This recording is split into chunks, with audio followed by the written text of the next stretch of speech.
Today on the 10-12 podcast, myself, Andy, and Jamie are discussing the reffing issue in the Big 12 after some questionable decisions in Baylor, Iowa State. Are Houston and Kansas the favorites moving forward? Plus, on the women's side, should Oklahoma be the favorite moving forward? JJ Quinerly and her Player of the Year stock. Plus, we're talking about the Big 12 football schedule today. Why take one vacation with the family when you could take all of them? With Royal Caribbean, you don't just go to the beach. You visit a private island and race down the tallest water slide in North America. You don't just go for a road trip. You ATV and zip line through the jungle. You don't just go somewhere new. You rappel down waterfalls and discover ancient temples. Because this isn't just any vacation. This is all the vacations. Come seek the Royal Caribbean. Ships Registry, Bahamas. This episode is brought to you by Pepsi Wild Cherry. Pepsi Wild Cherry is bursting with delicious cherry flavor and a sweet, crisp taste that gives you more to go wild for. Getting wild may look different these days, but whether it's opting for a solo Friday binge watch or a big night out, everyone can indulge in their wild side with Pepsi Wild Cherry. Also available in Zero Sugar. So grab a Pepsi Wild Cherry and get wild.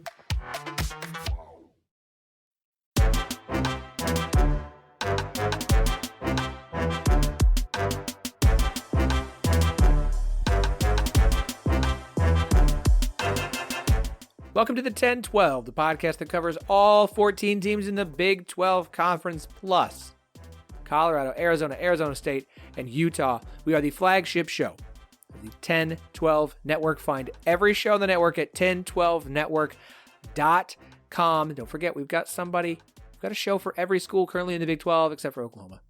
And we are partners with Sports Social, Europe's biggest sports podcast network. I'm your host, Phillip, and thank you for joining us on this Monday. We got a great show for you today. A fantastic show for you today. We waited a few days to finally talk about the Big 12 football schedule, but we have it for you today. That is coming up with Dean Straka of CBS News here in just a little bit. But before we get to that, my thoughts on it, some interesting and fun notes. We got to talk hoops. We got some Big 12 basketball to talk about, men's and women's. So joining me as they do every single Monday, thank goodness, because they're carrying the load this week. I mean, not that that's any different from usual, but definitely today they are carrying the load. She is the vibe queen of the 10-12 network. She is JSJ. She is the woman who will be hosting a massive, emceeing a massive alumni event for Iowa State University. She is Jamie Steyer-Johnson. Yeah, apparently. Hey, you know what? Some of my greatest traits are being local and being available at the last second. So if that's what I've got going for me, I will take it, and I will take probably a good meal out of it. And out of nowhere, here I am. I'll be hosting the Cardinal and Gold Gala this week. So I'll be occupied on the bye week, I guess. Look, there's a reason that they say availability is a Hall of Fame characteristic. That's me. Absolutely. Hall of Famer in having an open schedule. The stand-up experience is going to come in real handy here. Oh, I've got jokes. I've got pages. I'll whittle them down. Oh boy. They won't know what hit them. Okay. Jamie, I'm going to ask this, and you can say no. Whatever jokes you don't use, I would like you to tell some of them here on the podcast. Or if you need to test some of the material before the event, I'd like you to do so here on the show for everyone listening. Yeah, I mean, I'm happy to share them. I'm not shy, obviously. Never been something we're worried about, Jamie. I'll share the good ones. I'll share the really bad ones. If any of them really don't go over well, I'll do them for you specifically. Open book, absolutely. We'll have a recap. That feels like it should be a Patreon exclusive. Yeah, I'm not. Nah, we're gonna just. That's for everyone. I know. I was joking. Everyone in the world should enjoy the amazement that is Jamie doing stand up. That other voice you hear, because every podcast is someone's first, is the host of the Rock Shock podcast, our resident KU homer, Andy Mitz. Now wait a minute. I'm not that much of a homer. Come on. I'm just trying to serve our full audience. I've made the Iowa State fans happy. I have to make the That's Kansas fair. State fans That's fair. happy. And I assume we have a few Kansas fans that listen to this podcast, but they don't interact with me on Twitter as much, so I'm not entirely sure. If they do, you're welcome to hit us up on Twitter at 1012 Network, TEN, the number 12, the word network. You can leave a review. I would appreciate that. We haven't had one in a while.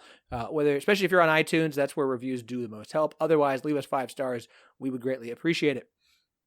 Like I said, we got the Big 12 football schedule thoughts coming up here a little bit later in the show. One thing we didn't address with that is rivalry weekend. There's no rivalry weekend in the Big 12 this year because it's supposed to be the last week of the regular season, right? And at this point, Arizona State is the only official Big 12 rivalry that is that weekend. Farmageddon is that weekend, but it is not a preserved rivalry in the Big 12, just to remind everybody, no matter how much we want it to be. By the way, Jamie Pollard blocked us on Twitter. It's not even like a weird proud thing. I'm just like, I'm surprised it took this long, right? As much as I have harped on Farmageddon. And I don't know, it may have been a while. I just hadn't looked till somebody tagged him in a tweet one day and I clicked on it and I went, oh, I'm blocked.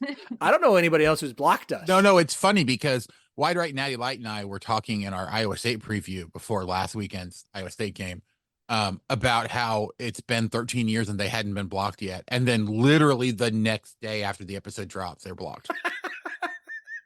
So it was awesome. Whoever's running that account is just going to like, no. Yeah. Pollard. It's fine. It's not a big deal. So I understand the viewpoints of rivalry games should be on that weekend. That's fine. I understand those who, there's 2 primary veins of thought. A is the rivalry weekend, you should put it on there. I don't care what anyone says or does, that's what you should do. And there's the reason that everyone believes they're doing this is you don't want to put a bunch of marquee matchups on the same weekend, the last weekend of the regular season, in which you're going to be going up against some rivalry games in the SEC that are going to get preferential treatment from a TV standpoint. And so you don't want to have your BYU and Utah cast off to ESPN. You don't want to have, when Arizona State is good, cast off to ESPNU. You don't want to have Kansas State Sunflower Showdown cast off to FS1. Like, you want to have an opportunity for more of these games by spreading them out through the season to have better opportunities to have better television. And you can believe that that's running scared. That's fine. I'm all for you protecting your pride and protecting your whatever you want to call it. But this is about business. This is about marketing. It's about brand building. Loading everything up onto one weekend doesn't do you much good anyways, because it's not even just about not kowtowing to the SEC or the Big Ten. Because remember, Ohio State and Michigan's typically that weekend as well. It's also, if you have all this great inventory that everyone's invested in on the same weekend, it doesn't really help when you have 16 teams in the conference. Now, granted, there's only 4 protected rivalries. But I like spreading it out. It's going to happen. Yeah, I just think though, you're essentially ceding that final weekend to everyone else that is talking, that is playing their rivalries, because like that's the big exposure week as well. Like, you want your biggest games at the end of the season so people are still paying attention to your conference. I mean, I definitely think that there's an advantage to putting those games in separate weeks. I just wish that they would have gone with an alternate rivalry week, right? Like, instead of like what we used to see all the time was like the week before. So like that second to last week when the SEC is playing a whole bunch of cupcakes, like that's the perfect time to front and center some really big matchups, some really big rivalries. Like I just think that they could have done it a lot better. Like, it doesn't necessarily need to be that last weekend, but I definitely think that there should be a week where you're highlighting quite a few of those, rivalries that you're trying to build. I agree. I wish they would do it on what amounts to SoCon Saturday. And honestly, it would have been, I think week 12 would have been the week this year. You have some SEC matchups. There's a few SEC teams that are off that weekend. And there's Texas A&M, New Mexico State, Alabama, Mercer, Auburn, ULM. Like, I think week 12 was a perfect one, but you didn't know what their schedule was going to be unless you coordinated with them, and that's not really going to happen. So, like, I agree that they should have a rivalry week in the Big 12 and just not have it be the last week. Like, stake a claim in a weekend and make it that weekend. I think that's the right thing to do. That's not what they did. So we'll see if they kind of figure that out moving forward. I can't help but also wonder if, like, look, y'all, this is the first season of a 16-team conference in the Big 12. There's still fine-tuning to do. There's still things to figure out. Is it a perfect schedule? No. Is it a good schedule? Yeah. Am I excited about the schedule? Absolutely. So we'll talk more about football schedule coming up in a little bit here. Let's talk little hoops. Let's dive into hoops. Let's start with the women's side because that's what we want to do today. I've got 3 topics here that we're going to discuss. Number 1, Jamie, we're just going to rip the Band-Aid off here and get this one out of the way. Iowa State, on a losing streak, have lost 4 of their last 5, not counting the TCU forfeit, because we're not going to count that as a game played. 4 of the last 5 games they have actually played have been losses. Now, granted, all those losses have come on the road. It's a really tricky schedule for them that you had a home game canceled, and so you've now had to play 4 or 5 games on the road. That is a tough spot for Iowa State. But I mean, losing to UCF this weekend, that's the one I think at this point where you just went like, okay, there's a lot of road games. Now you've got a loss to UCF, which is not a good loss, and I'm not even sure an understandable loss. Jamie, is this just the youth that we thought would have problems is starting to kind of show a little bit? Or is this something for concern, or is this just welcome to the Big 12 and you had to play 4 or 5 on the road? I mean, it depends on what your standard is on what you're assuming they're going to do over the course of a season. If it's based on coming into the season and saying, okay, we're young, you don't really know what's going to happen, then it's kind of par for the course, leaning towards, okay, I'll take being 7-4 in conference. If you start out 5-0 and all of a sudden you forget that this is an extremely inexperienced team and that those wins came in very close games after having to mount insane comebacks, then maybe you're concerned. But for me, it's just kind of one of those things where you're getting in a lot of close games and you're gonna win about 50% of the time in close games usually. And so you're out a little bit ahead right now of where you probably should be and could be based on how close the games have been. And it just is a little bit of reinforcement that says, all right, you have to learn how to pull away. You have to learn how to be a little bit more of that killer instinct there in conference. And yeah, losing at UCF is very far from ideal. It's hopefully a little bit of a wake-up call, but you got good wins as well. And so if you can learn from it, okay, you move on. You can't play up and down to the level of your competition game in and game out. You have to be able to play your own game. But at the end of the day, it is like you were kind of saying, it's a really young team. There's been some high highs. There's been some low lows. There's probably going to be a little bit more of that roller coaster the rest of the season. But if they can continue to do some things better, then all right, you really don't have a choice but to grin and bear it. But they got to be able to take advantage here of a couple games at home. They're against good competition, which generally would be maybe a little bit concerning coming off of that kind of game. But since they've consistently played, like I said, kind of up or down to the level of their competition, hopefully that means that better games are ahead there. So, I've tried very hard not to get too high and too low. So we'll just kind of see how things pan out here this weekend. Yeah, I mean, and to Jamie's point, like with the youth of this team, you always knew there was going to be a point in the season where they hit a wall. The question was going to be, how big of a wall was it? Like, is it going to stop them in their tracks for a good 3 or 4 game stretch? Or was it going to be, a blip that they have to like deal with a single loss that, caused them a problem and then they figure out how to do it. And until they actually hit that roadblock for them, like it was hard to know how they were going to react to it because of how young of a team they are. I think the problem is that the Big 12 just does not allow you to really, deal with those huge, just the things that get in your way there. And so, I mean, yeah, each one of those losses individually, you look at it, it's like, it's completely reasonable, right? You lose at a Texas Tech team that's been much much better than I think a lot of people were expecting coming into the year. Everything gelled really well for them. You lose to a Kansas team that, in Lawrence again, that just had an absolutely phenomenal game there, and you were in that one until the end. Like this is a team I think that just has like the only one you look at and it's like, whoa, wait, what just happened? Would be that UCF game, and it definitely looked to me as I was watching that one as like it's been a struggle for the last few weeks, and they're just exhausted. They're just tired out. They need to find a way, and the fact that they have a full week between games now to kind of rest up a little bit before you play Oklahoma and Kansas State, I think it's going to be a huge boon for them to be able to just regroup, figure out what it is that they want to do, and then go forward. And I'll also say that obviously UCF, I'm not saying it's a great loss or whatever, but to my point of Iowa State playing all these close games, UCF has kept almost every conference game close.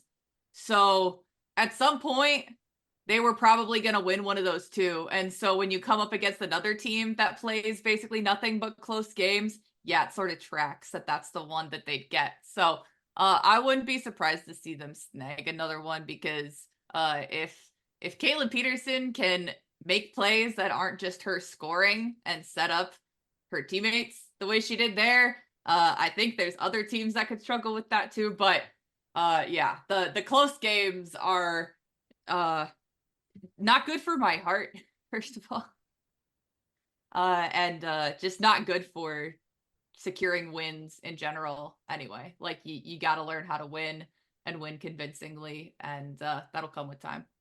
Yeah, learning how to win is big. I don't think this week off could have come at a better time. They are off until Saturday, in which case they will meet the team we're going to talk about next. That is Oklahoma, who is currently sitting at 9-1 in conference standings, alone in first place after Kansas State lost to Texas. OU is 9-1 in conference play, and I'm a little bit surprised by it. They have found ways to win in the last four. They played Bedlam on Saturday and came from behind to get a road win. Beat Kansas State by just 3 at home during the week. Of course, that is a Kansas State without Aoka Lee. Had a 5-point home win over Kansas, went on the road and had a 4-point win at Texas. They're finding ways to win these last few against better competition. Is this OU team, like, I'm not going to ask, are they for real? Kansas State, obviously Aoka Lee is not going to be back for a little while. West Virginia's at 8-2. We're going to talk about them coming up here in a minute. Texas is 8-3. They're still a solid team. Should OU be the favorites at this point with the injuries on Kansas State? Texas is kind of up and down issues, and I do West Virginia being good, but I'm not sure that they're Big 12. Like, should OU be the favorites the rest of the way? I don't necessarily think that they should be the favorites. The problem is, like, because you look at the way that they've been winning, right? Like, this is a team that literally runs a sprint the entire game. Like, they play at such a fast pace, and they're not necessarily like, especially when you look at the analytics, they're not like heads and tails of better than every team that they're playing. The problem, I think, has just been that stuff is, like, they've gotten some good bounces along the way that have allowed them to win some games that they easily could have lost, which is definitely it's a positive to be able to pull those kind of games out. But I look at their statistical profile, and it's a really weird one. It's one that I wouldn't have thought would have been this successful. So I don't think it's like, this feels like it's an outlier in terms of it's like the top 1% of possibilities for how good the season could have gone for them. I still think the Big 12 is tough enough that they could, just looking at the rest of the schedule that they have, there's a realistic chance that they could lose quite a few of these games. The question is just going to be, is everything going to come together? I mean, they have to play, they have to play Kansas at the end of the year. They have Texas at the end of the year right before that. They're playing a weird TCU team that, half the time seems to want to be playing well, and the other half, like, stuff just randomly, collapses. But they're playing Iowa State. They've got Baylor, West Virginia. I mean, they've got a loaded schedule still the rest of the way. I would not be shocked. Like, there's 5 games that they very well could lose. And that's not saying that the rest of the conference is, going to win a whole bunch of games and definitely pass them. But I don't think that there's enough that they do that's heads or tails just better than everybody else that you have to pencil them in as the favorite. I think that they're definitely one of like 4 or 5 favorites, but like they're in that top group, but they don't do anything to differentiate themselves in a way that you just have to say they're the ones that are probably going to win it. And I think that the thing that you have to remember with this season is that the unbalanced schedule is going to really play a significant part in how things shake out, especially when you have a lot of teams that are looking like they're going to be pretty close in terms of wins and losses. When you have a lot of those preseason favorites that have several losses on them already. For Oklahoma, their past 5 games have been wins by single digit margins. And against teams like K-State, that's solid. At Texas, that's solid. At Houston, maybe that's a little bit surprising. Against Kansas at home, maybe that's a little bit surprising. At Oklahoma State, maybe a little surprising. So it's really hard to say, but they still have yet to see Iowa State, Baylor, West Virginia for the first time, and then they have a second round with both Texas and at Kansas, which Kansas plays significantly better at home than they do on the road too. So that'll be really interesting. I think what Oklahoma has as far as a really big strength is their depth. The fact that they play 10 to 11 people regularly is absolutely huge, but their big issue is not having a post with Liz Scott out. And so, for instance, I know Hannah Gusters was like 8 for 16 against them. That's a big reason why that Oklahoma State game was able to stay close. And so teams that can kind of exploit that are definitely going to have a chance in those games. But the fact that they have beat Texas once is really impressive to me, because that feels like a team that would be able to exploit that and able to get to the rim, able to get those shots inside. So like you say, I don't know that there is a clear favorite just because of kind of the weird stuff with the injuries and with not knowing what things look like for K-State. But if you were to have to pick one right now, I don't think that they would be a bad bet. Like Texas has maybe a more favorable schedule throughout the rest of the season than Oklahoma does, but they've got a couple losses on them. And then West Virginia has really a tough stretch here to finish. West Virginia still has going to Baylor. They've got Oklahoma. They go to Kansas State. They've got Baylor at home, so they have Baylor twice. And that's another really guard heavy team. And they go to Oklahoma State, who's a team that is potentially able to match up with them in some capacity there. Baylor's a weird team. There's some teams that haven't won a lot of games that you still can see matching up with them. So I think Oklahoma State will be interesting. But all that to say, not a clear favorite, but they definitely have a good shot at winning, but they're just not the only ones. Yeah, it'd be interesting to follow this race the rest of the way. Can Kansas State stay close enough in it that Quinerly can come back and have an impact there? Texas is still, based off CBB analytics, still the best team in the conference from an analytical standpoint. Their net rating overall is the 99th percentile at plus 37.1.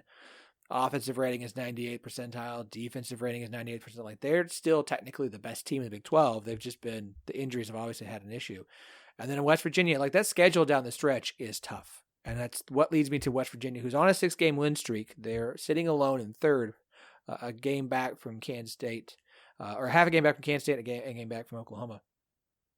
Why take one vacation with the family when you could take all of them? With Royal Caribbean, you don't just go to the beach. You visit a private island and race down the tallest water slide in North America. You don't just go for a road trip. You ATV and zip line through the jungle. You don't just go somewhere new. You rappel down waterfalls and discover ancient temples. Because this isn't just any vacation. This is all the vacations. Come seek the Royal Caribbean. Ships Registry, Bahamas. You just kind of touched on West Virginia's schedule, their chances of being a contender. What I really want to ask about, because we have talked about potential player of the year candidates let's say West Virginia stays within contention. They face this really tough schedule and they do a good job with it. Should we be talking about JJ Quinerly as far as a potential player of the year candidate for West Virginia? Because if you look at where she is in the conference right now, Jamie's looking at me weird look. Oh no, go ahead.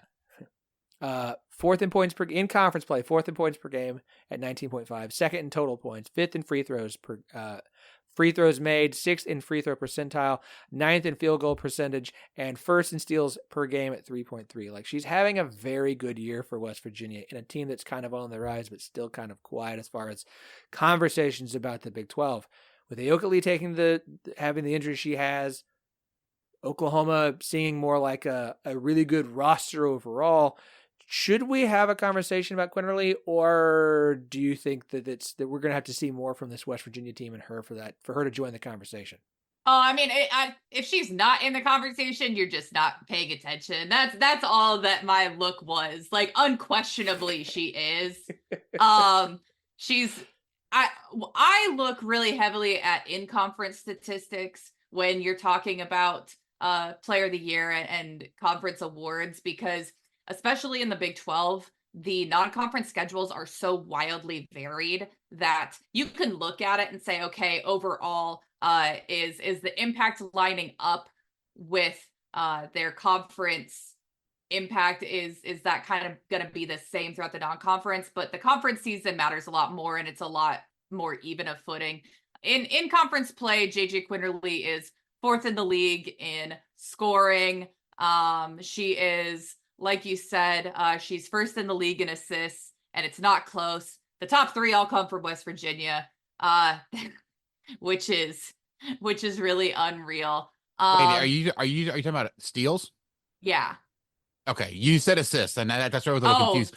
And actually, according to ESPN stat thing, it's the top 4 in steals are all from West Virginia in conference play. It may not be conference play specific. Yeah, but still. So in conference play, she's averaging 3.2 steals a game. The next closest is Jordan Harrison at 2.6, like over half a steal per game. So she's really impactful. And the thing is that in this kind of year where your top at least 3 candidates, as far as I'm concerned, for player of the year have spent significant time out or are hurt for the year, I think that it's going to be the best player on the best team. And so that means that we're looking at right now with the potential contenders, you're going to be looking at Skylar Vann from Oklahoma. You're going to be looking at JJ Quinerly from West Virginia. You'd be looking at Madison Booker to be the first freshman player of the year from Texas. K-State's a weird one, but with Ayoka Lee out, it'd be Serena Sundell there. And so I think it's really going to come down to that. And so it'll be, if someone really sets themselves apart in the next however many games most of these teams have left, 9-ish, 10, whatever, 8-ish, then they can potentially win it without being on the number 1 team. But just because there'll be votes split a lot of ways, you could have someone win it with like 4 votes, and it's just much more likely to be from the top team. But no, JJ's absolutely in that conversation because of the impact she has on both ends of the court. And when she's playing well is when West Virginia's playing well. When they've struggled, it's because she struggled. And so the fact that she's really pulled things back together, she struggled a little bit at the beginning of conference play, and she's been very, very good lately. So if she can continue that and can continue to especially offensively impact the game, then absolutely she's going to be a top candidate. Yeah, I mean, I think the point that I was going to make is that if you go down the list of, 4 or 5 individual players that we thought had a really good shot at the beginning of the year, they've either been injured or, or just haven't performed. And really it's that they've been injured. And so the real question, right, becomes, what do the voters do? How do you pick somebody when like all 5 people that you expected to be the person in there is not available for a good portion of the season? And so, I don't think anybody's done enough to differentiate themselves that's been available, long enough for most people to consider, voting them in to be player of the year. Like Ayoka Lee, I think is probably the one person who, if she's able to come back, with 4 or 5 games and just completely balls out in those 4 or 5 games, that even with a big miss, like that would be like oh my gosh, like, she deserves to win player of the year. Ultimately, if you get like a Tiana Jackson, who has, like she had against BYU, 25 and 22, like if you get several of those performances from a single player in the last, 7 games or so of the season, then someone could sneak up there just from having those types of individual performances. But the race is wide open at this point. Like, I don't think there's anybody who's differentiated himself enough that you look at them and like, yeah, they're on a short list of, 2 or 3 people that have a good chance to be in this award. It's every single person that you're considering right now. There's a fairly significant knock that you can put on them, at least when you start to compare them against the other top people in the league. Well, and without taking too much more time on this, I'll also say that the fact that it's such a tight race in the league also impacts it a lot, because looking back, I believe the lowest the team with the player of the year on it has finished is maybe 5th. I looked at it earlier. I don't for sure recall. I think you're right that it's 5th. They're going to be a top half, probably top third team. You're not going to have a team that finishes 8th with the player of the year on it. So that's going to impact things a lot, where if a team goes on a skid, if West Virginia were to go on a big skid here and end up finishing, 6th or 7th, even if they were picked lower than that preseason, JJ's not going to win player of the year. Now I'm curious who that was. I'll look for it later. It's fine. It doesn't matter. I think, look, it's going to be an interesting race for player of the year. It's going to be an interesting race for who wins the regular season title. I hate that Ayoka Lee is out, but it does kind of make this more interesting with Oklahoma on top now. Texas is still really good. West Virginia's got an opportunity. Kansas State's not out of it. So definitely something to keep an eye on as we move forward. Another thing to keep an eye on is, of course, our friends at Charlie Hustle, official sponsors here on the 1012 podcast and for the 1012 network. Charlie Hustle is a vintage-inspired clothing company based out of Kansas City that specializes in collegiate and hometown apparel and loves the Big 12. They have a partnership with the Big 12. Want to know why? Because it makes a lot of sense. You can literally go to charliehustle.com/pages/big-12 and just see Big 12 gear. All the Big 12 schools minus Cincinnati. Just keep tweeting with Cincinnati fans. Like, it's an official partnership. There's a bunch of Big 12 stuff. They've got BYU, Kansas, Oklahoma State, Texas Tech, West Virginia. They've got an official. Look, we're getting close to the Big 12 tournament time. The Big 12 tee with the Kansas City skyline in it. Perfect thing to get for a Big 12 tournament. Or you could go to, say, the West Virginia section and get yourself a Country Road shirt. Or you could go to the Texas Tech section and get a Wreckham hoodie. Plenty of things. Or you can get one of the varsity jackets, Cursive Cowboys, if I may suggest, Oklahoma State fans. Go to charliehustle.com, shop around. Once you've got that cart full, use the promo code 101215 for 15% off all non-sale items. I think they're going to just keep dropping more stuff. Okay, more stuff's going to get dropped. I can't wait because they're doing the Big 12 like champion tees, so whoever wins gets a shirt. I'm excited for some wrestling. They will have a championship tee for whoever wins Big 12 wrestling this year. Oklahoma State's undefeated. Knocked off Missouri on Sunday. Fingers crossed as an Oklahoma State fan. Fingers crossed. So go to charliehustle.com. Promo code 101215. 15% off all non-sale items. Charlie Hustle, vintage made fresh. All right, let's hop to the men's side. Andy, time to do some heavy lifting here. I'm going to throw some stats to you before we jump into our 3 topics. Number 1, I've decided that the Big 12 is chaos this year. Texas is chaos incarnate because Texas has now lost 3 Big 12 home games and won 3 Big 12 home games. It's the weirdest stat to me. Like that is the most Jekyll and Hyde team. Maybe they're figuring it out. We'll see. Kansas State, meanwhile, 4-1 start to conference play, have now lost 4 in a row, including at last place Oklahoma State, and at home to Oklahoma by 20. Not a good week for Kansas State. Oh, by the way, Iowa State is 13-0 at home this season, including the win over Kansas last week, so congrats to them on that. All right. Oh, here's a fun one for UCF fans. Shout out to Trace Trilko for this one of Sons of UCF. The UCF men's basketball win over Oklahoma marks the second time in program history the Knights have defeated 2 ranked teams in a single season. I'm going to say that again slow because I want to make sure you heard me. This is just the second time in program history they've beaten 2 ranked teams in the same year. That is incredible. Last time it happened was the 18-19 season when they beat Houston and Cincinnati, who were ranked at the time. So much for growing pains coming in the Big 12. They've been saving it all up. Oh, when you play as many ranked teams as you're going to face in the Big 12 on a week-to-week basis, you have a better opportunity than when you play in the AAC and there's like 2 ranked teams in the conference each year total. So it was almost more of an amazing feat to get 2 in the AAC play than in Big 12 play. Okay. We are 9 games into conference play in the Big 12 on the men's side, and just 2 games separates number 1 Kansas and number 12 Kansas State in the standings. That is the Big 12. As we mentioned, it is absolute chaos this season, and it's a ton of fun. Andy, here's my question, though. Kansas and Houston sit atop the standings. Those are kind of the 2 teams everyone figured would win the Big 12 this year. Texas Tech was looking really good, and now they're faltering. Kansas State, as we've talked about, is faltering. Maybe Texas is figuring things out. Who knows? Oklahoma is good, but flawed.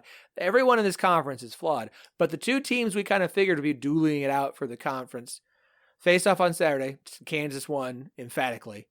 Does this all just feel like cool, fun window dressing and the 2 teams sitting atop it now, or one of them is going to win the conference? Or is this just another stop in what is the mad runaway train that is the Big 12 men's basketball this season? Oh, gosh, it's nowhere near over.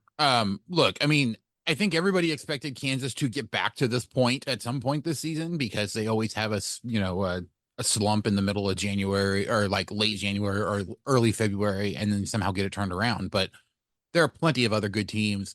Houston, like Kansas showed how you break that Houston defense by passing it all over the place and making them pay for being super aggressive. But like they're not the only ones that can do that in conference. And Houston, and Kansas can very well lose to, a lot of different teams here in the conference. So I don't think the things that worry me about this Kansas team, specifically the depth, and I know that we're going to potentially be talking about that here in a minute. Like I don't think that those issues are fixed, right? And so like there are still plenty of hiccups to happen for I think every team here. I said it before the season. I just talked about it with my co-host over on the Rock Chalk Pod. I don't see how the winner of this conference has less than 5 losses. Like every single team in this conference is going to still have at least a couple more losses. And so, yeah, there's still a ways to go. Fun stat. The only Power 6, team or conference that even comes close to the Big 12 in terms of having the number of teams that are within 2 games of the lead would be the Pac-12. And because the Pac-12 has 7 of them. That's it. Like that's ridiculous at this point. The Big 12 has 12 of their 14 teams. The Pac-12 has 7 of their 12 teams. Most of the other ones are like 2 or 3. It's ridiculous. I really wanted to make a 7 of 9 reference because I felt like a nerd for a minute, but that doesn't actually work when you say 7 of 12. Okay, let's hop to the Kansas topic because this is something that I think Rothstein pointed out, and so I've been keeping track of now. Kansas's bench offensively might be a problem, Andy. In the last 3 games, they've made 3 total baskets in 3 games. They are a combined, 3 and 12 in shots on the field. And 7, 8, 9, 10, 11 total points. Now, Kansas has gone 2-1 in that stretch, the loss being at Iowa State. You can forgive anyone for going into Hilton and losing at Iowa State. It happens to many, many, many teams, many times. It's Hilton. It's called Hilton Magic for a reason. I need BYU and Iowa State to battle over who gets to say that their stadium is magic. Their arena is magic. I need it. And I need that duel to happen. They've had bright spots. At West Virginia was a loss, but they hit 7 of 13 for 17 points. But they've also had 2 or 3 against Oklahoma for 4 points in a win, 3 for 5. Like it's just, you look at this Kansas bench, and if they run into games in which the starters aren't succeeding, Do you feel like Kansas bench could actually step up and help them out? Or is it just kind of a situation where if the starting five can't get it done, Kansas is going to be in big, big trouble? I think it's better now than it has been. And I definitely think that like a Marco Jackson, having to step into the starting lineup for Kevin McCullough and, all of his points going towards starters instead of bench players, like that kind of skews the statistic a little bit. Just because when you think of Kansas bench, and Marco Jackson is firmly on that bench right now. But I think the point still stands that Kansas, they game plan really well with the starting five, and Kansas is probably like, if you only played with your starting five, Kansas would by far be one of the title favorites because they just have a fantastic starting five, especially now that Furphy has really kind of come on here.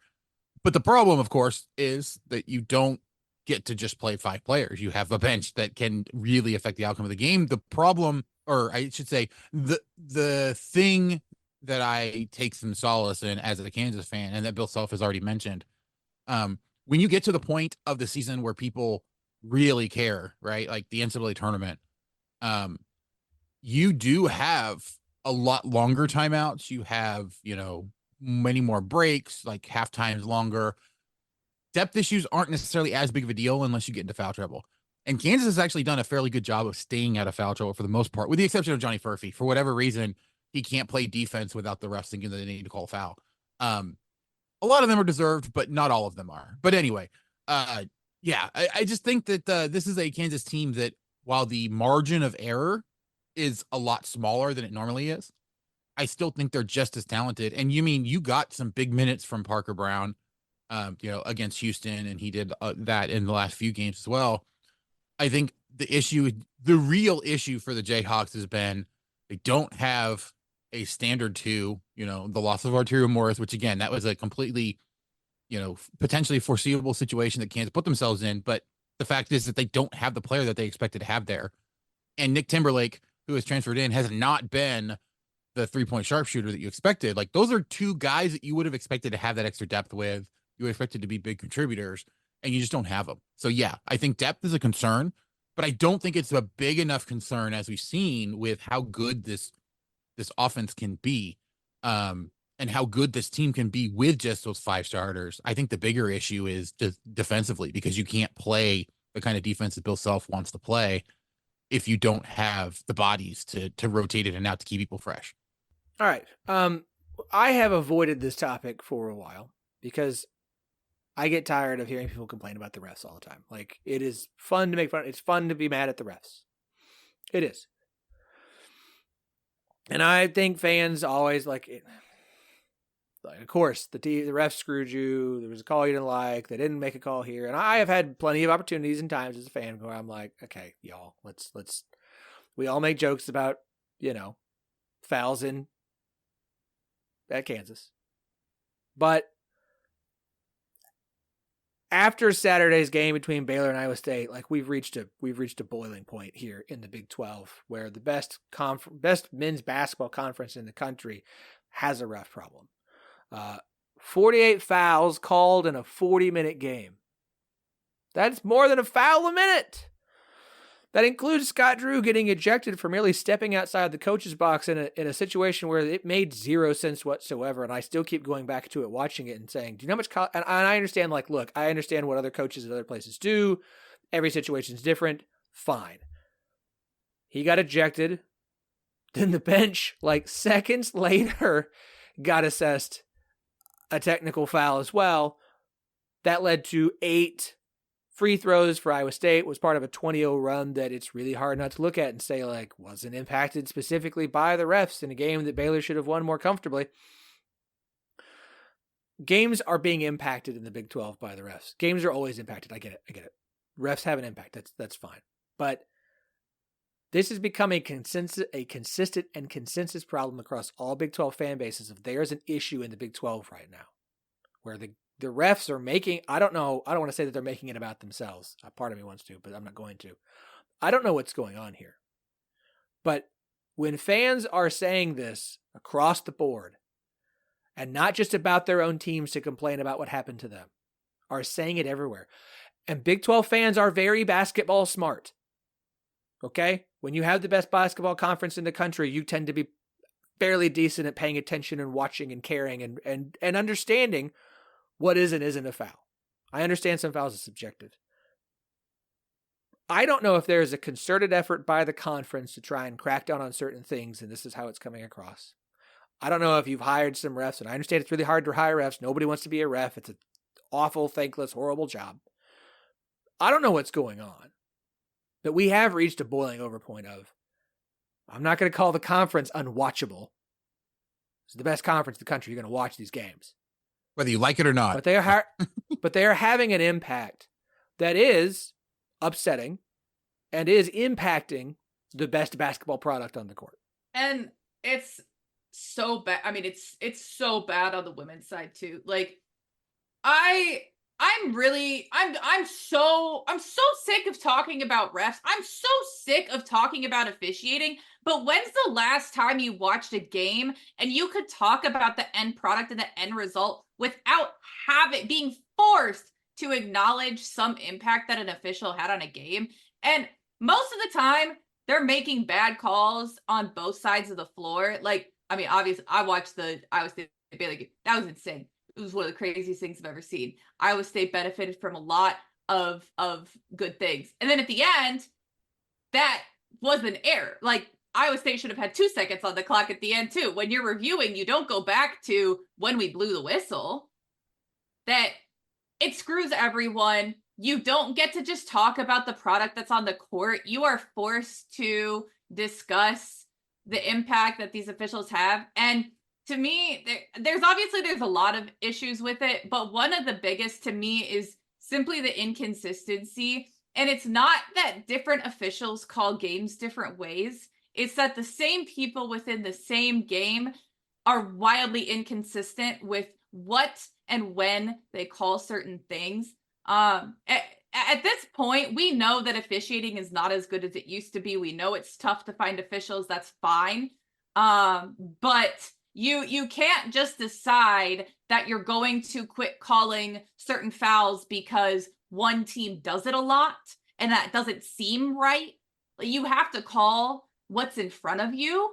And a lot of the times that doesn't happen.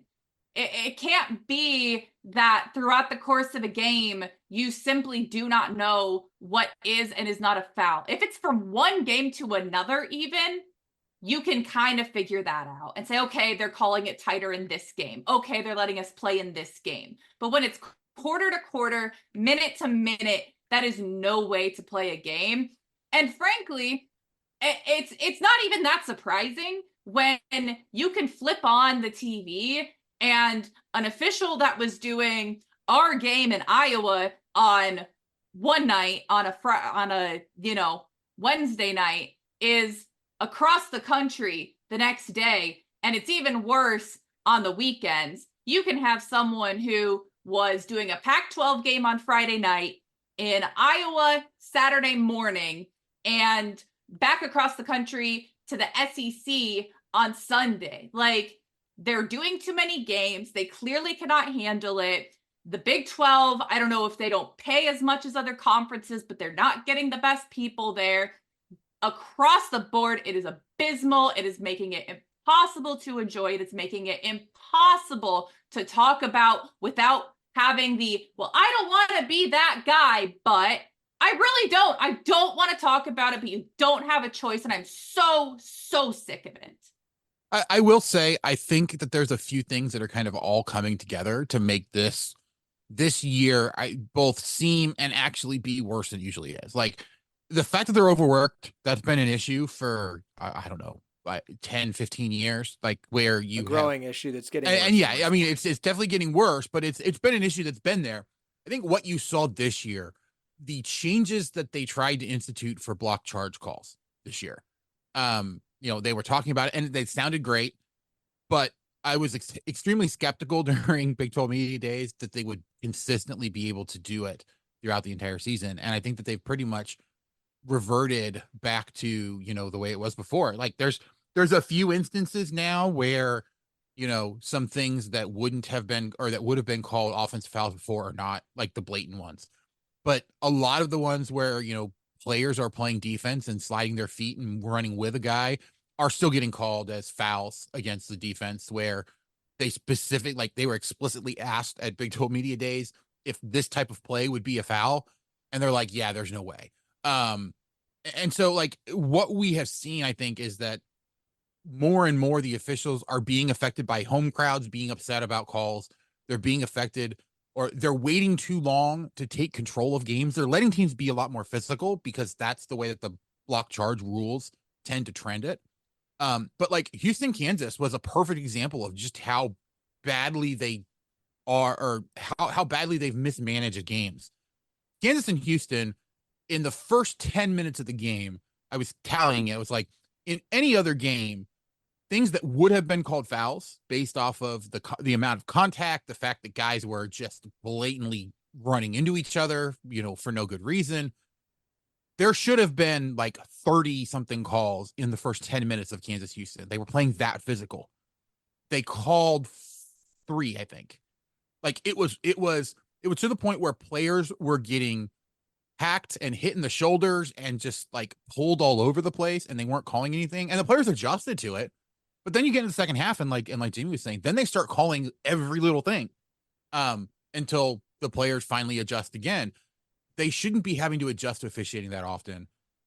And like at the very least, you have to call it consistently. Like, because I can understand, different crews see it differently. Different guys have different responsibilities on different crews. Like I can be talked into some of those being reasonable explanations for why there's differences, not excuses about why it's okay, but reasonable explanations for why they're different. But when you have those things changing mid-game, either because the fan base gets so upset or just because they decide that they can't call it consistently, it just feels like it shouldn't. Right. Yeah. I mean, well, but specifically to talk about the Scott Drew situation, because it's his very first objection ever, or ejection from a game. It's the first time he's ever been thrown out of a game. Yeah. Well, I honestly think that I would have been a whole lot more upset if the 2 texts that he got were flipped. Because the first one, he came out onto the court, like significantly out onto the court, and interfered with the play. That was an automatic, you have to call that tech. Then once you've been warned about being out of the coach's box at that point, you have to be better about that. And I realized that he did the whole like, I'm keeping a foot inside the box, so I didn't technically leave the box. But like, and I understand that most coaches do that. But when you've already been warned about something, you have to like stay away from the line entirely, or else you risk the fact that they're going to, and it wasn't even the guy that he was talking to. It was some guy all the way over. I honestly think what probably happened is that ref looked over and saw Scott Drew standing back up and thought he was out of the coach's box and trying to get back in before he got called. But regardless, like, I still think it was horrible, like looking at it, the fact that he got thrown out for it, but I can at least understand it somewhat relative to, like, you made the big mistake in the first one, right? Like, it was definitely something that had to be called there. There's no wiggle room the rest of the game. And that's the only thing that I can say. Like, again, I'm not saying he should have been thrown out, but what I'm saying is the fact that he pushed the line for that second one, even though I don't think he crossed it, he at least got close enough that somebody was going to do something if they're officiating as badly as we all know they are. He tempted fate, essentially. And never tempt a Big 12 ref. Exactly. Shout out to Cam Stewart for this one. Jeb Hartness was one of the refs on Saturday in that game. There is a news article from the El Paso Times back from a few years ago in which Jeb Hartness, 2011, which Jeb Hartness was reportedly suspended for ejecting a coach in a situation where it was dumb that a coach got ejected. Just pointing out, connections. Brett Yormark was at that game. I hope he has seen the problem and will be addressing it because it's important. Your best basketball conference in the country cannot reach a point where I don't like talking about refs and we're having to spend 10 minutes of this podcast talking about refs. I don't want to do that the rest of the year. And we're done with it now. How do you think I feel on my calls? My God. Ugh. So that's like saying we're not going to talk about the college football playoff in football season until the end of the year. I don't. There's just things I don't want to talk Exactly. about. The sport is about so many other things than this or this. And if you're going to force us to do it, as Jamie said, you're going to make me pissed off. So, and the fans, I think, are like, can we talk about this? Because it's a problem. Like, I have no impact on it. I'm just a guy with a microphone yelling into the ether and hoping somebody out there is listening. Sometimes, wait, hold on. Sometimes if I'm really upset about something and I think that it's like really bad, I'll talk about it a little bit louder when a ref's right in front of me. It's like, you know what you did. You have to know. Perfect end note. We've got Dean Straka, CBS Sports, coming up next. We're going to talk about the Big 12 football schedule for 2024, our thoughts about the whole thing, contenders, tough schedules, tough stretches, just overall thoughts in general. So we're going to get to that. This has been fun. She is JSJ, Jamie Steyer-Johnson, at JSteyz, JSTEYZ on Twitter. He is Andy Mitts, at Andy Mitts12 on Twitter. That's MITTS. Check out the Rock Chalk podcast. Check out all of Jamie's work. Like, y'all, if you're fans of Big 12 basketball, if you're just fans of women's basketball, you're not following Jamie. I think I'm going to talk front runners for end of season awards this week. Yeah. Nice. Follow. We're at 1012 Network on Twitter, at 1012 Pod on Threads and the Gram. 1012network.com. Check out every show. All right, let's talk Big 12 football schedule. The Big 12 football schedule for 2024 is out. Everyone's talked about it. I know we're a few days behind. Forgive me. I mean, we had softball. Softball's the weekend. I had to prep softball. Okay. And then I had to spend a whole day. I had to take a sick day because I had to deal with tax stuff, which is tons of fun. Just insane fun. Have you ever been on the phone with the IRS? Have you ever been put on hold twice by the IRS for an hour? It's not the most enjoyable thing. So today, we're just going to talk about Big 12 football schedule because how can you not want to do so? I'm not doing it alone. I'm very excited to have us joining on the pod. I mean, it's not the first time, but it's been a while. Dean Straka of CBS Sports. Dean, welcome back to the show, man. It's good to be on. A lot's changed in the Big 12 since last time I think we all talked over this podcast, but it should be a fun year ahead with all the new changes coming up. It feels like I have to say that with everybody. Like, well, now that you're here, massive changes to the Big 12 ever since the last time you were on last week. So we'll just kind of have to roll with it. It took a long time, but we finally got here. We've got our 16-team Big 12 schedule with the 4 newcomers. Oklahoma and Texas are gone. Which is still weird to look at the schedule and break it down and be like, well, there's no Oklahoma. Well, there's no Texas. You don't have to auto mark an L for OSU with OU on the schedule anymore. That's a nice feeling. Just looking at the schedule that we have, what are just your initial thoughts about it for 2024? I think the first question is just like, where do you even start? Because there's so many like teams that you just don't know what they're going to be. There's so many teams who don't know each other.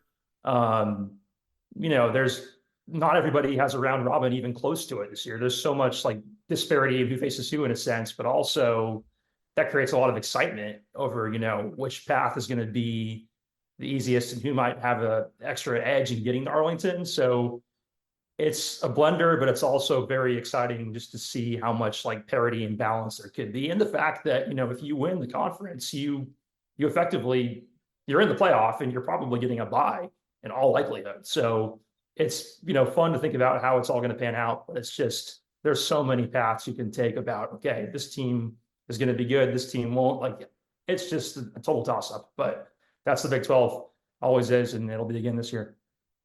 Look, I think I harped on the schedule a lot last offseason. And by the end of the year, learned that everything that we're going to say here is just fun content, because at the end of the day, it doesn't mean anything. Because whoever we think has the easiest schedule or the toughest schedule, we could be completely and totally wrong on. Our whole thing with West Virginia last year was like, look how hard their schedule is going to be. Like, it's one of the most difficult schedules in the Big 12. They're going to struggle. They're going to finish at the bottom of the conference. They had a really good year. The schedule wasn't as hard as we thought it was going to be. And it's not a shot at like the success that they had with the 9-win season, but like it wasn't as difficult to schedule as we thought. And we have to reevaluate things as the season goes on. So everything here is, at this moment, the way we view things, this is how we think. Not to mention, like, I'm loving people who are putting out graphics like, these are the top 3 teams in the Big 12. I'm like, how do you pick 3? How do you narrow down? I had it narrowed down to 6 way too early contenders and got griped at because I left West Virginia. I'm like, well, maybe I should have had 7 way too early contenders. But like I've got West Virginia and Iowa State and Texas Tech, and I have glaring issues with them, but I also could absolutely see, based off the way the Big 12 works out, of a team picked preseason like 6, 7, 8, 9 making it to Arlington. Now we have 16 teams. Would it shock anyone this year if a team preseason pick number 11 was in Arlington in December playing for the Big 12 title? Because it wouldn't shock me. No, I mean, it wouldn't be a shock. I might not bet on it, but like you look at the last few years, I mean, TCU, when they got there and lost to K-State, I think they were, 7th to start? I mean, Baylor in 2021, nobody gave them a shot after what happened the year prior. I mean, Oklahoma State, they were written off for dead after the start they had last year, and they obviously got beat up pretty bad by Texas, but they still got there. So as far as teams getting to Arlington, like, no, it wouldn't shock me if, somebody from way out in left field ends up making a run. And, I think with all that's happened this past year in the conference landscape, I mean, you have a much better chance of that happening. Somebody being like way, way out there in left field getting compared to, say a 7th or 8th place team. There's definitely a formula for somebody to really shock some folks along the way. Yeah, no, I wholeheartedly agree. And rosters still aren't even set. No. Like we feel somewhat confident about the quarterbacks in the Big 12. It feels like those are fairly settled. I think this is going to be a far better year from quarterback play in the Big 12 this year than it was last year. I'm still not sure if we need to call this the year of the quarterback. I think it's going to be the year of the running back with all the guys coming back. I mean, I'm seeing people post preseason lists of their top 5 running backs, and there's like 3 or 4 guys left off that list that have an argument for being in the top 5 running backs in the Big 12 this year. I think the Big 12 is going to be loaded at running back this year across the board with UCF and Oklahoma State and Iowa State and Kansas State and Kansas. And it's just like the Big 12 is always somewhat unpredictable, right? When OU owned the league, you just picked OU number 1, and then it was someone picked 2 through 9 is going to get to Arlington to face them. Last year, Texas was picked number 1, and they got in. Texas and OU were gone. And so it definitely feels like what has been an open conference is now the most wide open it's ever been because of all the different factors. Before we even get to the fact of you have unbalanced schedules again this year, and honestly, they're even more unbalanced because of how many different teams could be good or bad. You've got 4 other teams you're not familiar with joining. It's just, I am so excited for this year. And if you're a Big 12 fan, if you're a college football fan, and you're not excited for the Big 12 in 2024, I don't know what to do for you because, like, every schedule looks exciting to me. No, honestly, I mean, you can make a case that it's just a very exciting year across, the board in college football if you like change, because, like, to your point, there's so many new matchups in the Big 12. I mean, the first time matchups you're going to have in the SEC and Big 10 and even the ACC to an extent. I mean, there's some intrigue. Like, I'll watch, USC play Iowa or Wisconsin out of curiosity. I'll watch Alabama play, Oklahoma out of curiosity. Then you have all these, these matchups here in the Big 12. Some of them are rekindled rivalries, whether it be like TCU, Utah from back in the Mountain West days. I mean, there's a lot to like about. And, I think just, again, you kind of know still in the other leagues who are going to be the top dogs, but like the Big 12 doesn't really have that. And I think that's what in some way sets it apart. And, if you just want good football that's straight up unpredictable, like this is your conference, at least in 2024 and probably beyond. So let's kind of dive in on some of these. I assume everyone's seen the schedule. We're not going to break down who's playing who every single week. Let's start with, who do you think at this point, based off schedule and expectations for the team, has the best path to Arlington? Because I think there are teams who aren't as good but have favorable schedules. But who do you think right now, looking at the schedules, are the teams that have the best path to getting to Arlington in December? This burned me last year. I like Texas Tech. I mean, you look at the first half of the schedule, and I mean, it's pretty manageable. You have Abilene Christian at Wazoo, which a little unpredictable, but Tech, I think, should win that game. North Texas, Arizona State, Cincinnati, at Arizona, that's a tough one. By Baylor, I mean, you could easily see them being 6-1, in my opinion, if everybody's who we think they are going into that point. But again, the Big 12, so you never know. And then down the stretch, you have at TCU, at Iowa State, Colorado, by Oklahoma State, at Oklahoma State, West Virginia. So a little bit tougher down the stretch. But I could see the Red Raiders at least starting off hot. And if they can take the momentum into the last half of the schedule, they certainly have to like their chances. I think what Coach McGuire has been doing in Lubbock has been great the last 2 years, and they got some tough injury luck last year again with Tyler Shuck going down. So, they overcame a lot of adversity last year and finished strong. So if they can start strong and then go all the way, I think that Tech fans can feel good about their odds. Beyond that, I mean, it's just hard to know. I feel like Tech in some ways stood out to me a little bit more above the rest and an easy path in some ways, but like Arizona, like you think that maybe after they get through Kansas State and Utah back-to-back games early on, that's pretty clear, but like that's a really tough 2-game stretch right there. So how they get through that could kind of set the tone. And with the change in coaches that's happened there, you just don't know how that's going to totally show itself once the games begin. So I don't know. I mean, Texas Tech feels like the pick that I think I would have for an easy schedule. And I know I'm not alone in that, but again, last year I thought they were going to be a team to watch, and then they start like 1-3 and then got it together. But at that point, the damage was done. So who knows? I tried to go through each schedule, and to me, I want to look for your like 3 or in some cases 4 like toughest game stretch, because like back-to-back's tough, and you're going to lose games in the Big 12. I don't foresee a team going undefeated in conference this year. No, I just don't think that's realistic. I think your Big 12 champ is going to have at least 1 loss. They might have 2. They might have 3. Like it wouldn't be the first time we saw 3 lost teams in the Big 12 championship game the last couple seasons. So I look for 3 and 4 game stretches where I'm like, okay, this is tough. And there are a couple teams where I had a hard time finding what I thought was a truly like, this is a daunting 3-game stretch. Texas Tech was one of them. I think the worst one might be at TCU, at Iowa State, and then Colorado, just because you have the back-to-back there. Oklahoma State then too after that, the bye for them. But when it comes after the bye, I'm like, you get a week off. True. Honestly, their toughest stretch is the last 2 at Oklahoma State, and then West Virginia to me. But you get a week off before Oklahoma State. True. Utah. So we're just talking about back-to-back, sure. Yeah, Utah has Oklahoma State and Arizona back-to-back early on, but then there's a bye. Yeah. So, I mean, that's not really a, 3-4 game stretch. Yeah, there really aren't that many that just stand out. I mean, maybe Texas Tech stretch there, but even then, I'm not sure it's something that could totally undo them. Just because, like, again, we just don't know about so many teams what their true ceiling is, and that's the hard part about it. I mean, Utah was one. I struggle with a 3-game stretch. Like if I set the parameter at 3 games, I mean, I guess I could say they have to start a 3-game stretch of at Utah State, then at OSU, then Arizona. But like, I don't like Utah State's. It shouldn't be a difficult game for them. You get at Colorado, Iowa. You get the 4 games at the end of the year are BYU rivalry game, at Colorado, team you beat every year, Iowa State at UCF. So like there's 3 in 4 that are difficult. That might be the most difficult stretch because you've got to fit a road game in Colorado in there, but it's not 3 in a row. Like that might be the stretch for Utah at the end of the season. It's just, can you get these last 4? Yeah. But then there's one. So like, I think that Kansas has a very favorable schedule. They avoid Arizona, Kansas, OSU, Utah, UCF. They've got Kansas State and West Virginia on the road. But like Kansas's most difficult stretch might be at West Virginia, TCU, at Arizona State. Like I really like the schedule for Kansas State. They start off with a 6-game stretch, and then they get a 2 games, and then they get 4. I think that Arizona's is fairly favorable.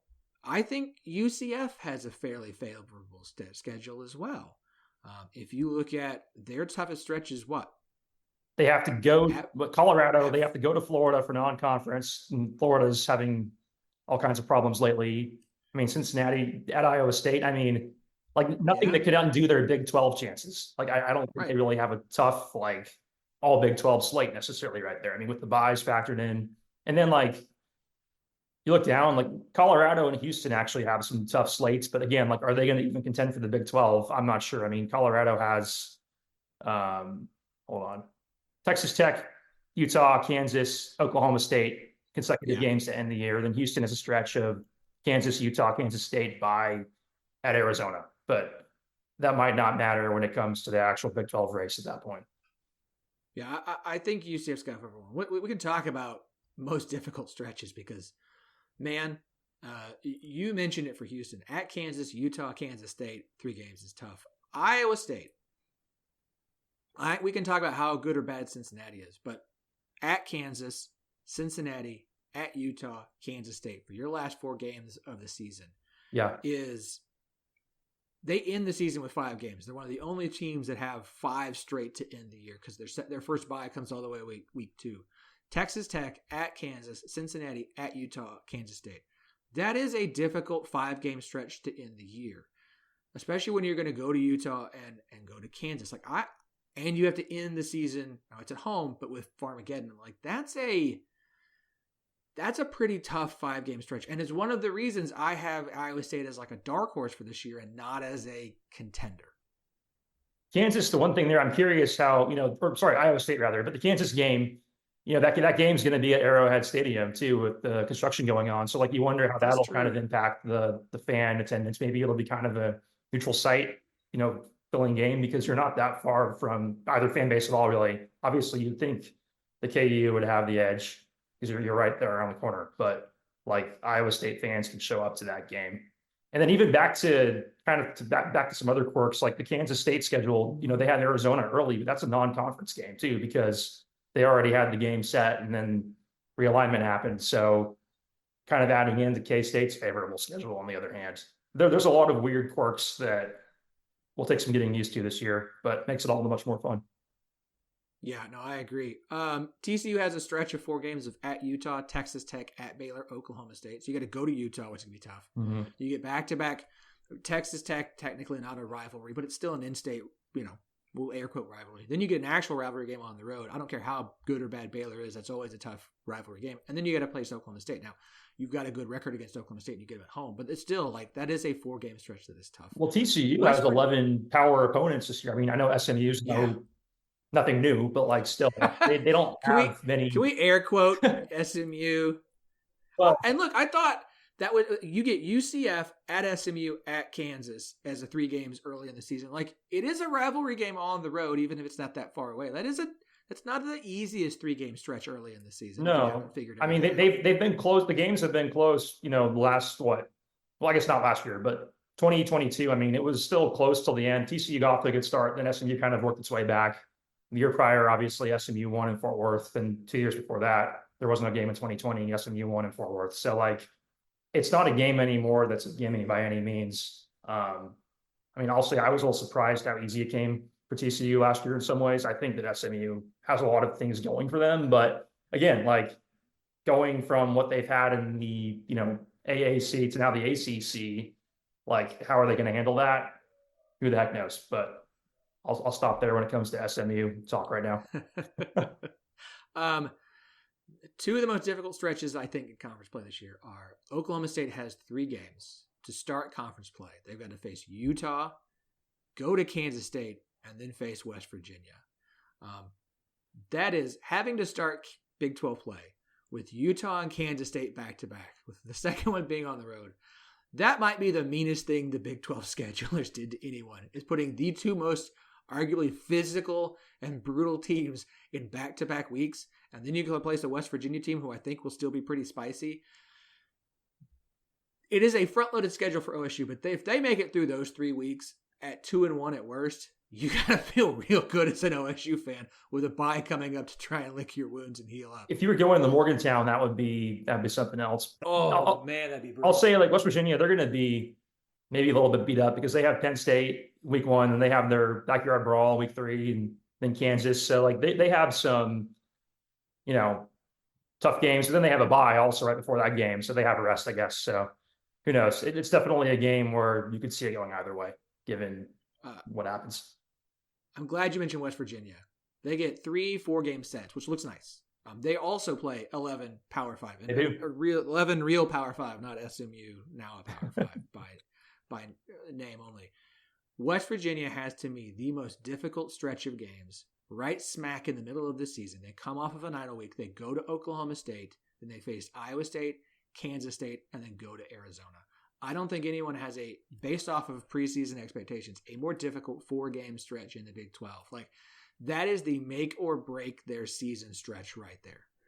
I'd agree. I mean, give them credit too. I was thinking about it. They routinely had multiple Power 5 non-conference opponents the last, like 5-6 years in a row. I think one game was canceled for like a hurricane one time, but like they obviously had Penn State and Pitt last year. They've had Virginia Tech in previous years. I want to say NC State, like Tennessee was the same year. I think one of those was canceled, the NC State game. But like, again, to the point, like they are very proactive when it comes to challenging themselves, in non-conference. And obviously with the Big 12 being what it is, like that's a lot to have that plus that. So like give them credit for, taking the path that not many might travel when you can just schedule cupcakes and get your way in the playoff. But yeah, like that 4-game stretch, it's definitely going to be one to watch. And, last year you saw them get off to a hot start and then things kind of tapered off a little bit. So might it be the same story? I don't know. But definitely, after seeing last year them go to pick last to getting to 9 wins, like they're one to watch. I'm not going to underestimate them this time. No, absolutely not. One weird schedule quirk. Like you want to try and be able to face teams off of their idle week when you're also coming off of one, right? Texas Tech has to face 4 teams this season when they are coming off of a week off. They have Baylor on October 19th, and then it's at Iowa State on November 2nd, Colorado on November 9th, and then at Oklahoma State on November 23rd. They're the only, I think there's only one other team that has like a couple teams that have 3, but to have 4 games where you're facing a team coming off of week of rest, like it can vary by team. Some teams are great off of an idle week. Some teams aren't as great, but to have to face 4 of them throughout the season is, I think, a huge disadvantage to Baylor, especially when they're all coming like later in the season.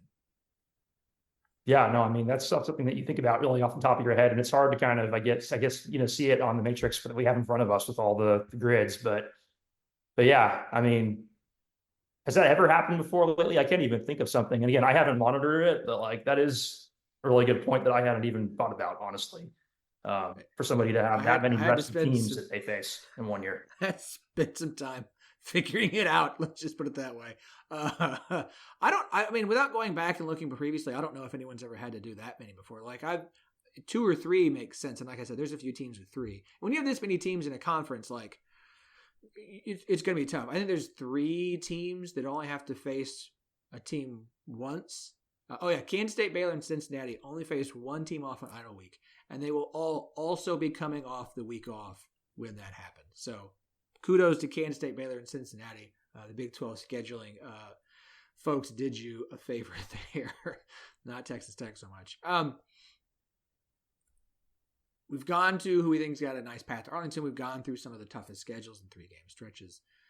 I mean, coming in with our way too early preseason expectations and then looking at the schedule, is there anyone's schedule you look at and go, I considered them a contender for the Big 12 before the schedule came out, and now I don't?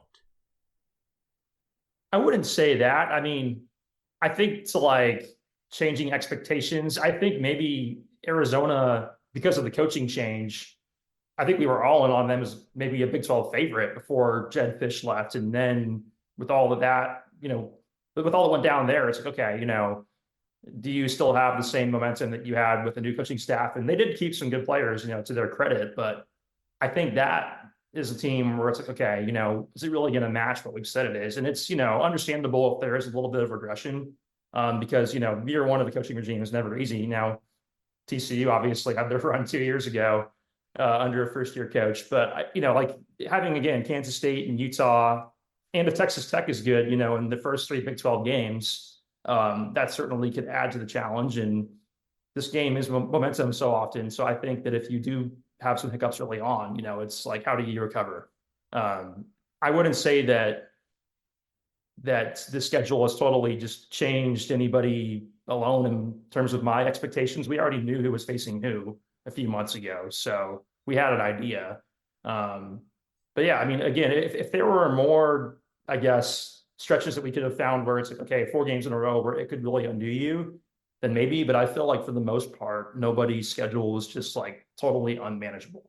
But again, like we can only know so much about who's who right now. So we could look like fools, in 6 months from now when the games are played, which is, again, the pitfall of trying to make any prediction about the Big 12 right now in the winter.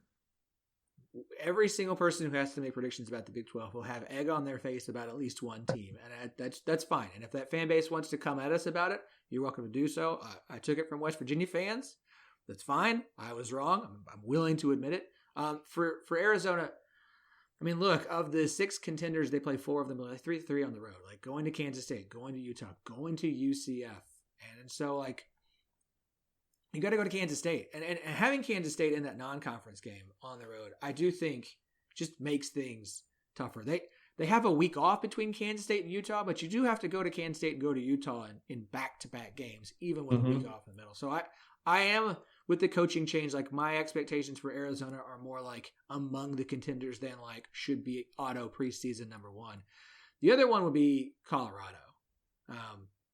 I think they've got it very tough. Of the teams I have marked as my contenders, Arizona, Kansas, Kansas State, OSU, Utah, UCF, and West Virginia. I'm going to put those as my like preseason we're keeping an eye on. They play 6 of them. They play Arizona, Kansas, and UCF on the road. They get Kansas State, OSU, and Utah at home. They have West Virginia is the only one of those they don't play. And then I'm trying to remember, does Colorado play? Colorado has to also play. They have to go to Texas Tech among the teams we think could be a contender. Yeah, and then they also go in non-conference. They go to Nebraska and go to Colorado State, which rivalry games. So that could take a toll on them depending on how they respond from last year's games too. Obviously, so it's like, what are they going to look like going into the Big 12 slate too? After you have games that they can win, I think, but like they're also rivalry games and they're going to be passionate, games that could go down to the wire. And I mean, look, Deion's Deion. Teams are going to be revved up to beat you. You've got a difficult schedule. There's not a like, oh, here's our breath spot. Here's the part where you got to go to Texas Tech, then you get Utah, then you go to Kansas, then you get Oklahoma State. That last 4 games, I like if they're not bowl eligible before the last 4 games of the season, they might struggle to get there again this year. And I do think Colorado will be better this year, but like, it's going to be a really tough schedule. Oh, by the way, they open with North Dakota State. And I understand they're dealing with some coaching changes there. It's still North Dakota State. Oh, and bravo to Oklahoma State. I can't hammer this enough. I don't know who thought it was a good idea to open your season against the now 2-time defending FCS national champs. And then Arkansas, which who the heck knows if they'll be any good this year afterwards, but it's still an SEC team, It's still a talented program. And you got to go on the road to Tulsa in week 3 in non-conference, where you have had close near losses with Tulsa the last few times you played them. And then OSU between South Dakota State, Arkansas, at Tulsa, Utah, at Kansas State, West Virginia. That's 6 games to start the season. I mean, good. Oh man. And OSU fans are already well aware of South Dakota State on the schedule being like, look, I know they're going to lose a lot from the team that's won the back-to-back. It's still, this is a team that struggled out the gate for the past few years. OSU didn't do themselves any favor. The Big 12 didn't do OSU any favors with the schedule. No. Back to Colorado. It's fun seeing them kind of get to see some old Big 12 friends again after all these years too. I guess you have Kansas State, Baylor, really Kansas State and Kansas and Oklahoma State if you want to go back to the Big 8 days. But it's another kind of element to think about. But their schedule that already has Nebraska on it too. So we'll see how that factors in. I mean, the players don't really probably care about that as much as the fans do, but it's still a fun thing to think about. Nebraska, Kansas, Kansas State, and Oklahoma State. So they got 4. I am convinced someone needs to find the old Big 8 trophy, and whichever former Big 8 team in the Big 12 has the best winning percentage amongst the others gets to take the Big 8 trophy home. I love it. I just come on. Let's play up the Colorado's back. There's 5 of the original 8 in the conference. Let's play up the history here. Let's get our Big 8 trophy out. I need to see it. It's got to be somewhere. I feel like it's in somebody's. It's like in Dan Beebe's garage somewhere underneath some unused old stained golf towels or something. As a bookmark or just having some stuff hung on it. But we need to find the old Big 8 football trophy and get it back into circulation. I'm all for it. If only the Southwest Conference made sense too, but not quite enough teams, I think, now at this point to warrant that. But hey. I like it. 2 split up now. 2 split up for Southwest Conference. Dean, always appreciate your time, man. Thank you. This has been a lot of fun. Do me a favor. Where can everybody check out the work you do covering college football all season long? CBSSports.com. You probably heard about it before, but we're there. We'll be there for the whole off season. So yeah, come get your content. It's there.